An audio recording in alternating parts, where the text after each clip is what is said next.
الحمدللہ وکفا وسلام علی حبیبہ الذی اصطفیٰ اما بعد فاعوذ باللہ من الشیطان الرجیم بسم اللہ الرحمن الرحیم قد جاءکم من اللہ نور صدق اللہ العلی العظیم ناد علیًا مظہر العجائب تجدہ اونا لک فی النوائب کل ہم وغم سینجلی بعظمتک یا اللہ وبنبوتک یا رسول اللہ وبولایتک یا علی یا علی یا علی غوث اعظم بمن بے سر و ساما مدد قبلہ دی مدد کعبہ امام مدد بگرداب بلا افتاد کشتی غلیفانو شکسترات کشتی بحق خواجہ عثمان ہارون مدد کن یا معین الدین چشتی مدد کن یا معین الدین چشتی مدد کن یا معین الدین چشتی۔ الحمدللہ ہم اور آپ پھر ایک مرتبہ اس سیرت مبارکہ کی پیاری محفل میں حاضر آئے ہیں۔ اللہ کی بارگاہ میں ہم دعا کرتے کہ اللہ رب العزت ہم سب کا یہاں پر آنا قبول فرمائے اور یہاں کے آنے کو جنت میں جانے کا ذریعہ بنا دے۔ آئیے کچھ باتیں سننے اور سنانے سے پہلے اپنے اور ساری کائنات کے مرکز عقیدت حضور رحمت عالم فخر آدم و بنی آدم جناب احمد مجتبی و محمد مصطفیٰ صلی اللہ تعالی علیہ وسلم کی بارگاہ میں درود مبارکہ جس طریقے سے میں پڑھاؤں میرے ساتھ پڑھے۔ الصلاۃ والسلام علیک یا رسول اللہ، الصلاۃ والسلام علیک یا حبیب اللہ صلی اللہ تعالی علیہ وسلم۔ آج تاخیر سے پہنچنے کا سبب یہ بنا کہ الحمدللہ آپ حضرات نے پچھلے ہفتے بھی سماعت کیے کہ میرے عالمیت کے امتحان کا آج الحمدللہ آخری دن تھا اور ابھی امتحان دے کر میں فوراً آپ کے سامنے حاضر ہوا ہوں۔ دعا کرے کہ اللہ تبارک و تعالی مجھے امتحان میں کامیابی اور کامیابی نصیب فرمائے، بلکہ دعا کرے کہ اللہ اس سیرت پاک کی محفل کی برکت سے ہم سب کو دنیا اور آخرت کے تمام امتحانوں میں کامیابی عطا فرمائے۔ گزشتہ محفل میں ہم نے استاد محترم حضرت مولانا محمد آصف رضا نوری صاحب سے سیرت مبارکہ کے بہت ہی اہم گوشے کو سماعت کرنے کی سعادت حاصل کی تھی۔ میں وہی سے اپنی بات کو آگے بڑھانے کی کوشش کروں۔ فرمایا گیا کہ حضرت دائی حلیمہ اور آپ کے شوہر نامدار جناب حارث رضی اللہ تعالیٰ عنہ مکے سے حضور کو اپنے ساتھ لے کر کے نکلتے ہیں، اپنے قبیلے کی طرف سفر فرماتے ہیں۔ ہم نے گزشتہ محفل میں بھی سنا کہ جب سواری پر سرور کائنات کو لے کر جانے لگے تو مفتی احمد یار خان نعیمی علیہ رحمہ ارشاد فرماتے ہیں کہ ایسا لگ رہا تھا کہ اب وہ سواری زمین پر چل نہیں رہی ہے بلکہ وہ سواری اڑ کر آگے جا رہی ہے۔ ایسا محسوس ہو رہا تھا، سواری اتنی تیزی کے ساتھ آگے بڑھ رہی تھی، ایسا لگ رہا تھا اسی تیزی کو دیکھ کر کہ سواری اڑ کر آگے جا رہی ہے۔ اتنی رفتار، اتنی قوت اور اتنی طاقت اس سواری میں آ گئی تھی کہ اس کو دیکھ کر کہ یوں محسوس ہوتا کہ وہ اڑ کر بڑھ رہی ہے۔ آپ اندازہ کریں آخر سواری کے اندر یہ ہمت اور طاقت کہاں سے آئی، سواری کے پاس کی رفتار کہاں سے آئی؟ تو جواب ملے گا اس لیے کہ اب سواری پر دونوں عالم کے مالک و مختار سوار ہو چکے ہیں، دونوں عالم کے آقا سوار ہو چکے ہیں۔ حضور کے سوار ہونے کی برکت ہے کہ سواری کے اندر اتنی رفتار آ چکی ہے اور سواری اتنی تیزی کے ساتھ آگے بڑھ رہی ہے۔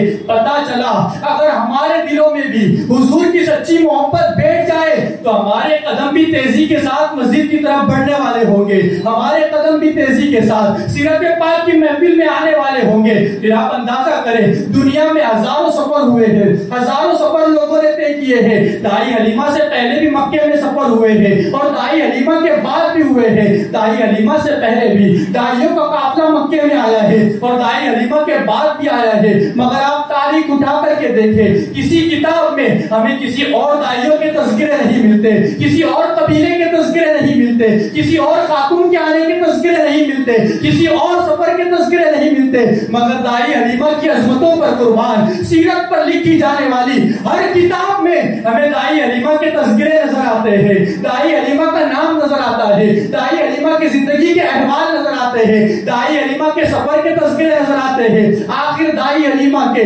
سفر کے تذکرے کتابوں میں اتنی کثرت سے کیوں لکھے گئے؟ تو جواب دیتا ہے اس لیے کہ یہ سفر سرور کائنات کے ساتھ کیا گیا ہے، یہ سفر حضور علیہ السلام کے ساتھ کیا جا رہا ہے، اس لیے سفر کے تذکرے سیرت کی ہر کتاب میں ہمیں ملتے ہیں، ہر کتاب میں ہمیں نظر آتے ہیں۔ اس پر بس نہیں، پھر دائی حلیمہ کو اس سفر کی برکتیں کتنی ملی ہے اور کیسی ملی ہے آپ اندازہ کریں۔ دنیا میں ہزاروں بادشاہ آئے ہیں، ایسے بادشاہ کہ جنہوں نے نہ صرف ریاستوں پر بلکہ بڑے بڑے ملکوں پر حکومت کی ہے، ایسے بادشاہ بھی دنیا میں آئے ہیں کہ جنہوں نے بڑے بڑے بر اعظموں پر حکومت کی ہے، ایسے بادشاہ کہ جن کے محل سونے اور چاندی کے بنے ہوئے ہوا کرتے تھے، ایسے بادشاہ کہ جن کے تخت کے اندر ہیرے اور جواہرات گڑے ہوتے تھے، ایسے بادشاہ کہ جو ایک پیر سونے کی اینٹ پر تو دوسرا پیر چاندی کی اینٹ پر رکھ کر چلا کرتے تھے، جن کے پاس جائیداد کی کمی نہیں تھی، دولت کی کمی نہیں تھی، ایسے بادشاہ تھے کہ جن کے نظروں کے اشاروں سے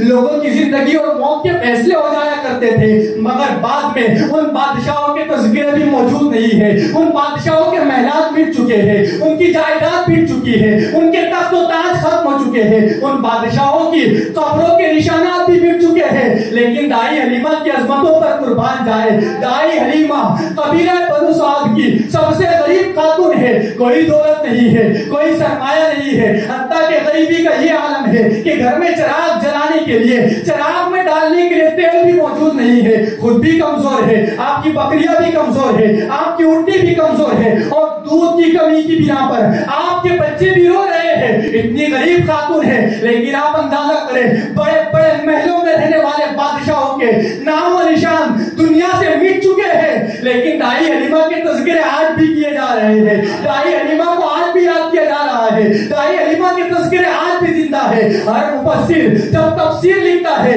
دائی حلیمہ کے تذکرے ضرور کرتا ہے، محدث حدیثوں کی شرح کرتے ہیں دائی حلیمہ کے تذکرے ضرور کرتے ہیں، مصنفین جب کتابیں لکھتے ہیں دائی حلیمہ کے تذکرے ضرور کرتے ہیں، دائی حلیمہ کے تذکرے آج بھی زندہ ہے۔ پتا چلا کہ دائی حلیمہ نے جب زندہ نبی کی خدمت کی، اس لیے 1400 سال گزر چکے ہیں، دائی حلیمہ کے تذکرے آج بھی موجود ہیں، ان کے تذکرے آج بھی زندہ ہے۔ میرے پیارے آقا علیہ السلام کی پیارے دیوانوں، دائی حلیمہ کا یہ سفر بڑا حسین سفر ہے، بڑا عظیم سفر ہے۔ دائی حلیمہ نکلی ہے مکے سے، آپ کے شوہر بھی ساتھ ہے اور حضور کو ساتھ لے کر نکلی ہے۔ اکثر سیرت نگار نے بلکہ سبھی سیرت نگار نے اس سفر کو اپنی اپنی کتابوں میں لکھا ہے۔ پیر کرم شاہ زری نے بھی لکھا، ضیاء النبی میں بھی اس کو لکھا پیر کرم شاہ زری نے۔ سیرت الانبیاء کے اندر بھی روایت موجود ہے، سیرت مصطفیٰ پڑھے، سیرت رسول عربی پڑھے، غزہ کے سیرت پر جتنی کتابیں لکھی گئی ہے ہر کتاب میں ہمیں یہ سفر نظر آتا ہے۔ یہ سفر کتنا مبارک سفر ہے، جہاں جہاں سے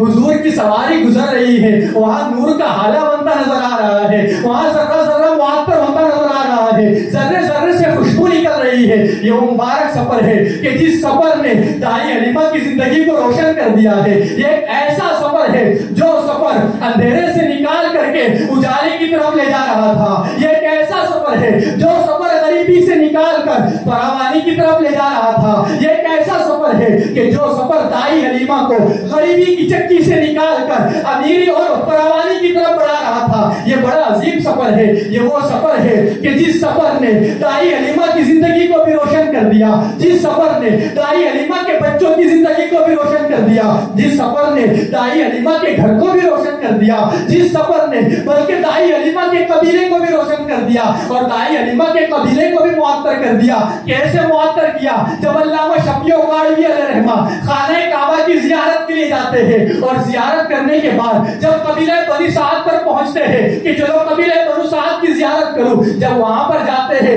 تو علامہ شفیع اقاڑوی فرماتے ہیں کہ میں نے دیکھا کہ بظاہر آج وہاں پر بستی موجود نہیں ہے، آج وہاں پر آبادی موجود نہیں ہے، مگر آج بھی اس جگہ کے ذرے ذرے سے نور کی کرنیں نکل رہی ہے، اس جگہ کے ذرے ذرے سے خوشبو نکل رہی رہی ہے، آج بھی وہاں کے جنگلات سے خوشبو آ رہی ہے، ایسا لگتا ہے گویا کہ ہم نورانی زمین پر آ گئے ہیں، ہم خوشبو والی زمین پر آ گئے ہیں۔ پتا چلا اس سفر نے صرف دائی حلیمہ کے گھر کو روشن نہیں کیا بلکہ پورے قبیلہ بنو سعد کو روشن کیا ہے۔ یہ وہ عظیم سفر ہے۔ اب دائی حلیمہ حضور کو ساتھ لے کر اپنے قبیلے پہنچتی ہے اور قبیلے کے اندر قحط پڑا ہوا ہے، قبیلے کے اندر فاقہ ہو رہا ہے۔ قبیلے کا حال یہ ہے کہ گھاس اگ نہیں رہی ہے، سبزہ اگ نہیں رہا ہے، بارش برس نہیں رہی ہے، مگر اب دائی حلیمہ سرور کائنات کو اپنے ساتھ لے کر گئی ہے۔ جیسی حضور اس قبیلے میں پہنچے، ہواؤں نے حضور علیہ السلام کے جسم مبارک کو چوما اور جب چوم کر ہوائیں چلی، اچانک آسمان میں کالی کالی گھٹائیں چھانے لگی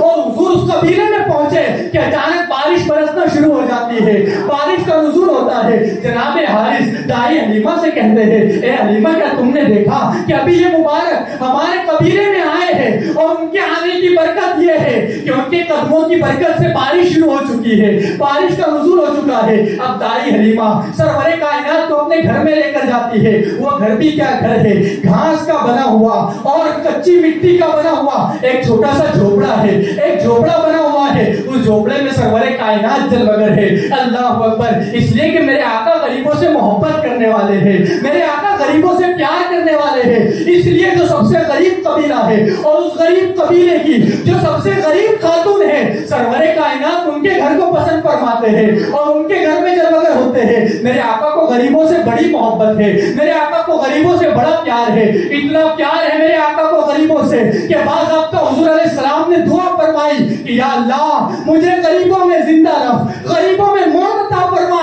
اور قیامت کے دن غریبوں کے ساتھ میرا حشر فرما۔ آپ اندازہ فرمائے حضور کو غریبوں سے کتنا پیار ہے، حضور کو غریبوں سے کتنی محبت ہے۔ میرے آقا علیہ السلام کے پیارے دیوانوں، اور حضور علیہ السلام نے ایک قبیلے کی سب سے غریب خاتون کے گھر میں پہنچ کر کے یہ بتا دیا کہ میرے آقا غریبوں کو نوازنے کے لیے جلوگر ہوئے ہیں، حضور غریبوں کو سہارا دینے کے لیے جلوگر ہوئے ہیں۔ اور پھر آپ اندازہ فرمائے نہ صرف حضور کی جوانی کہ حضور نے جوانی میں غریبوں کو نبھایا، بلکہ میرے آقا کا بچپنا بھی بتا رہا ہے کہ سب سے غریب قبیلے کی سب سے غریب خاتون کے گھر میں حضور جلوگر ہوئے۔ گویا کہ حضور بتا رہے ہیں کہ جو دنیا میں سب سے غریب ہوگا میں اس غریب کو نوازنے کے لیے جلوگر ہوا ہوں، میں اس غریب کی زندگی کو بدلنے کے لیے جلوگر ہوا ہوں۔ دنیا جس غریب کو حقارت کی نظر سے دیکھتی ہے اور دنیا جس غریب سے بات کرنا پسند نہیں کرتی، میرے آقا بتا رہے ہیں کہ میں اس غریب کو نوازنے کے لیے دنیا میں جلوگر ہوا ہوں، میں اس غریب کو عطا کرنے کے لیے آیا ہوں۔ اب میرے آقا اس گھر میں جلوگر ہے۔ اب رات کا وقت ہوتا ہے، قبیلے کی ایک خاتون دائی حلیمہ کے پاس آتی ہے اور آنے کے بعد کہتی ہے بہن حلیمہ ذرا اپنے گھر سے تھوڑا تیل مجھے دے دو، اس لیے کہ میرے گھر میں چراغ بجھ چکا ہے، میرے چراغ کا تیل ختم ہو چکا ہے، اب میرے گھر میں تیل موجود نہیں ہے، ذرا تھوڑا سا تیل تم مجھے دے دو تاکہ میرے گھر میں بھی روشنی ہو سکے، میرے گھر میں بھی اجالا ہو سکے۔ دائی حلیمہ نے کہا بہن دراصل بات یہ ہے کہ میرے گھر میں بھی تیل موجود نہیں ہے، میرے گھر میں بھی چراغ موجود نہیں ہے، تیل ختم ہو چکا ہے، اس لیے میں تمہیں تیل نہیں دے سکتی۔ اس خاتون نے حیرت سے کہا اے حلیمہ آخر بات کیا ہے، تم مجھے تیل کیوں نہیں دینا چاہتی؟ میں تو دیکھ رہی ہوں کہ تمہارے گھر میں چراغ جل رہا ہے، میں تو دیکھ رہی ہوں تمہارے گھر سے چراغ کی روشنی نکل رہی ہے، یقیناً تمہارے گھر میں تیل ہوگا تبھی تو تم نے چراغ جلایا ہوگا، پھر آخر تم تیل دینے سے انکار کیوں کر رہی ہو؟ جب دائی حلیمہ نے اس خاتون کی بات سنی تو دائی حلیمہ مسکراتے ہوئے ارشاد فرماتی ہے کہ بظاہر میرے گھر میں کوئی چراغ میں نے روشن نہیں کی ہے، حقیقت یہ ہے کہ مکے سے میں نے جس مبارک کو لے کر آئی ہے یہ اس کے نور، اس کے چہرے سے نکلنے والے نور کی برکت ہے کہ اس کے چہرے سے میرا پورا گھر روشن ہو رہا ہے، میرے گھر میں برکتیں ہو رہی ہے، میرے گھر میں اجالا چھایا ہوا ہے۔ جب سے یہ مبارک میرے گھر میں آیا ہے مجھے چراغ کی ضرورت نہیں پڑی ہے، اس کے چہرے سے ایسے نور کی کرنیں نکل رہی ہے، نور کی شعائیں نکل رہی ہے کہ اس کا چہرہ میرے گھر کو روشن کر رہا ہے، میرے گھر میں اجالا کر رہا ہے۔ اور ادھر دوسری طرف حال یہ ہے کہ دائی حلیمہ کی بکریوں میں بھی برکتیں ہو رہی ہے۔ کیسی برکتیں ہو رہی ہے؟ حال یہ ہے کہ ابھی بھی قبیلے کے اندر قحط ہے، گھاسیں زمین سے اگ نہیں رہی ہے، بکریوں کو چارہ مل نہیں رہا ہے۔ قبیلے کے دوسرے لوگ اپنی بکریوں کو چرانے کے لیے قبیلے سے باہر دور میدانوں اور جنگلوں میں جا رہے ہیں تاکہ بکریوں کو چارہ مل جائے، بکریوں کو گھاس مل جائے۔ لیکن حال یہ ہوتا وہ بکریاں لے کر جاتے، گھاس کم مقدار میں ہوتی اور بکریاں زیادہ مقدار مقدار میں ہوتی، اس لیے بکریوں کو صحیح سے کھانا بھی نہیں مل پا رہا ہے۔ مگر ادھر دائی حلیمہ کی بکریوں کا حال یہ ہے کہ دائی حلیمہ کی بکریاں اپنے گھر سے نکلتی اپنے قبیلے کے اندر ہی ہے، اور دوسری بکریاں باہر جا رہی ہے چارہ ڈھونڈنے کے لیے، مگر دائی حلیمہ کی بکریاں جس جگہ پر زمین پر منہ لگاتی وہاں سے گھاسیں اگایا کرتی، وہاں سے سبزہ اگایا کرتا، اور دائی حلیمہ کی بکریاں وہیں گھاسیں کھا لیا کرتی۔ اب قبیلے کے دوسرے لوگوں نے دیکھا کہ ہماری بکریوں کو ہم قبیلے سے باہر لے جا رہے ہیں، انہیں گھاس مل نہیں پا رہی ہے، انہیں چارہ مل نہیں پا رہا ہے، ہماری بکریاں کمزور ہوتی جا رہی ہے، مگر دائی حلیمہ کی بکریاں دن پر دن برپا ہوتی جا رہی ہے، دن پر دن اچھی حالت میں آتی جا رہی ہے، ان کی بکریوں کے تھن دودھ سے بھر چکے ہیں۔ آخر دائی حلیمہ کی بکریاں کیا کھا رہی ہے، آخر انہیں چارہ کہاں سے مل رہا ہے؟ قبیلے کے لوگوں نے غور کیا اور تحقیق کی تو پتا چلا کہ دائی حلیمہ کی بکریوں کے چرنے کا انداز بھی مختلف ہو چکا ہے، وہ ساتھ میں ہوتی ہے اور جہاں جاتی ہے وہاں ہریالی چھاتے جا رہی ہے، جہاں جا رہی ہے وہاں سے سبزہ اگتا جا رہا ہے، جہاں بکریاں منہ لگاتی ہے وہاں سے گھاسیں نمودار ہو جایا کرتی ہے۔ میرے پیارے آقا علیہ السلام کے پیارے دیوانوں، یہاں رک کر ایک بات عرض کرنا چاہوں گا، آپ ذرا اندازہ کریں جن بکریوں کو حضور سے نسبت نہیں تھی وہ اپنے قبیلے سے دور جا کر کے چارہ تلاش کر رہی تھی، مگر ان بکریوں کو پھر بھی چارہ صحیح سے مل نہیں پا رہا تھا، مگر جن بکریوں کو سرور کائنات سے نسبت ہو گئی، جن بکریوں کو حضور سے نسبت ہو گئی، وہ بکریاں جہاں منہ لگاتی وہاں پر چارہ پیدا ہو جاتا، وہ بکریاں جہاں منہ لگاتی وہاں پر سبزہ اگ جاتا۔ دراصل بتایا یہ جا رہا ہے کہ آج ہم بھی چاہتے ہیں کہ ہماری روزی کے معاملات بھی حل ہو جائے، ہمیں بھی آسان روزی ملے، تو دائی حلیمہ کی بکریاں بتا رہی ہے کہ جب تک تم حضور سے دور رہو گے، دور جاؤ گے تب بھی روزی نہیں مل پائے گی، لیکن اگر تم نے حضور کے دامن کو تھام لیا، اگر تم نے حضور کی سنتوں پر عمل کر لیا، تم جہاں جاؤ گے اللہ روزی عطا فرما دے گا، جہاں جاؤ گے وہاں سے روزی مل جائے گی، جہاں جاؤ گے وہاں اللہ روزی کے دروازے کھول دے گا۔ روزی ملتی کہاں ہے؟ سرور کائنات کی غلامی کرو، اللہ دونوں جہان کی بادشاہی عطا کر دے گا، اللہ دونوں جہان میں مالا مال کر دے گا۔ میرے پیارے آقا علیہ السلام کے پیارے دیوانوں، دائی حلیمہ کی بکریاں برپا ہوتی جا رہی ہے۔ اب قبیلے کے لوگوں نے جب یہ ماجرا دیکھا، یہ منظر دیکھا، وہ لوگ دائی حلیمہ کے پاس آئے اور آنے کے بعد دائی حلیمہ سے کہا کہ حلیمہ بات یہ ہے کہ جہاں تمہاری بکریاں چل رہی ہے تم ہمیں اجازت دو کہ ہم اپنی بکریوں کو بھی تمہاری بکریوں کے ساتھ چلا سکے۔ کل تک حال یہ تھا قبیلے والوں کا کہ قبیلے والے دائی حلیمہ سے بات کرنا بھی پسند نہیں کرتے تھے، کل تک حال یہ تھا کہ دائی حلیمہ کی غریبی کو دیکھ کر کوئی ان سے ملنا بھی پسند نہیں کرتا تھا۔ آپ اندازہ کریں آج بھی تو یہی حال ہے، اگر کوئی غریب آتا ہے اس سے بات کرنا ہم پسند نہیں کرتے، غریب سے دوستی کرنا پسند نہیں کرتے۔ اس دور میں تو جہالت اپنی نقطہ انتہا پر تھی، اس دور میں تو لوگ غریبوں سے بات کرنا، غریبوں کے پاس رکنا، غریبوں کے گھر میں جانا عیب سمجھا کرتے تھے۔ اس دور میں دائی حلیمہ کے ساتھ بھی یہی سلوک تھا، مگر اب وہی قبیلے والے دائی حلیمہ کے پاس آتے ہیں اور آنے کے بعد کہتے ہیں کہ آپ اجازت دے دو تاکہ جہاں تمہاری بکریاں چل رہی ہے تمہاری بکریوں کے ساتھ ہم اپنی بکریاں بھی چلا سکے۔ دائی حلیمہ خوشی خوشی اجازت دیتی ہے کہ ٹھیک ہے تم بھی میری بکریوں کے ساتھ اپنی بکریوں کو چرانے کے لیے لے جاؤ۔ اب قبیلے والوں کا حال یہ ہے، جہاں جہاں دائی حلیمہ کی بکریاں جاتی قبیلے والے اپنی بکریوں کو بھی اس کے پیچھے لے جایا کرتے، اور دائی حلیمہ کی بکریاں جہاں منہ لگا کر ہٹ جاتی قبیلے والے فوراً اپنی بکریوں کو وہاں لے جاتے تاکہ جو بکریوں نے دائی حلیمہ کی بکریوں نے جس گھاس کو منہ لگا کر چھوڑ دیا ہماری بکریوں کو ان کے منہ کی گھاس میسر آ جائے۔ اور پھر دنیا نے یہ منظر بھی اپنی آنکھوں سے دیکھا کہ پھر جب دوسرے قبیلے والے دائی حلیمہ کی بکریوں کے ساتھ اپنی بکریوں کو چلانے لگے تو جتنی بکریاں دائی حلیمہ کی بکریوں کے ساتھ چلتی ساری بکریاں بھی برپا ہونے لگی، ان بکریوں میں بھی طاقت آنے لگی، ان بکریوں کے تھنوں میں بھی دودھ آنے لگا۔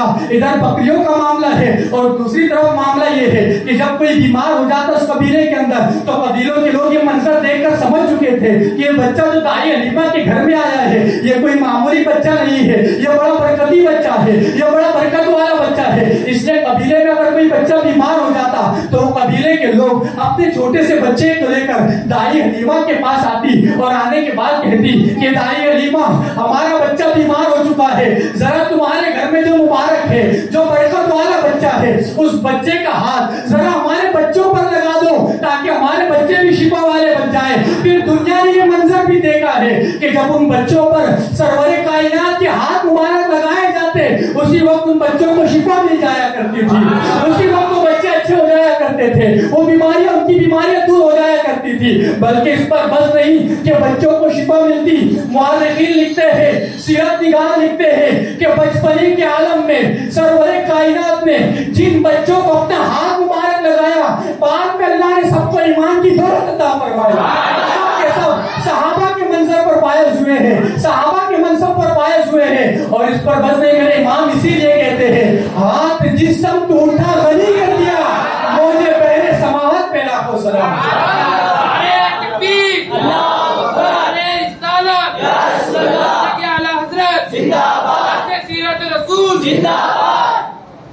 الحمدللہ ہمارا وقت مکمل ہو چکا ہے۔ انشاءاللہ آگے کی جو باتیں ہیں آئندہ ہفتے آپ کے سامنے بیان کی جائیں گے۔ آئیں گے انشاءاللہ؟ انشاءاللہ کوشش کریں گے آئندہ ہفتے وقت پر محفل شروع ہو، چونکہ الحمدللہ ہمارے لیے خوش نصیبی ہے کہ ماہ رمضان کا مہینہ قریب آ چکا ہے۔ ماہ رمضان شریف میں غالباً آنے والا جو اتوار ہوگا ماہ رمضان شریف میں ہی ہے، تو انشاءاللہ ماہ رمضان میں بھی اپنی سیرت پاک کی محفل جاری رہیں گی۔ آئیں گے انشاءاللہ؟ ماہ رمضان میں ہماری محفل تراویح کی نماز کے بعد انشاءاللہ 11:15 بجے شروع ہو جائیں گی، اور انشاءاللہ صبح 11 بجے یا 11:20 تک ہماری یہ محفل ختم ہو جائے گی۔ ہر اتوار پائیں گے انشاءاللہ۔ اللہ ہم سب کو اور اپنی اس محفل میں آنے کی توفیق عطا فرما۔ پڑھ جائے سلام۔